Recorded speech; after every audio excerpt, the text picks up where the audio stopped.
যদি হঠাৎ করে একদিন হারিয়ে যাই, কেউ কি খুঁজবে? হয়তো না। যদি আমার আইডি থেকে ভিডিও পোস্ট করা না হয়, কেউ কি মিস করবে? হয়তো না।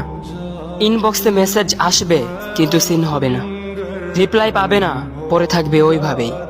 কেউ কেউ হয়তো অপেক্ষায় থাকবে, এই বুঝি আসলো অনলাইনে।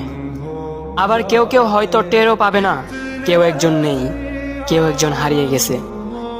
হঠাৎ একটা সময় কারোর হয়তো মনে পড়বে, কে জানি আর নেই। কষ্ট করে নামটা সার্চ করবে, পুরনো ভিডিওগুলো দেখবে আর ভাববে হুট করে কোথায় চলে গেল। আবার কেউ কেউ হয়তো একদিন দুই দিন না পেয়ে ফ্রেন্ড লিস্ট থেকে আনফ্রেন্ড করে দেবে।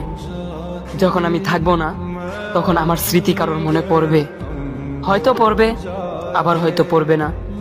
তবে হারাতে হবে, হারাতে হয়, হারিয়ে যাওয়াই নিয়ম। পার্থক্য একটাই, কেউ আয়োজন করে হারায় আর কেউ হুট করে হারায়। আমি না হয় হুট করে হারিয়ে যাব।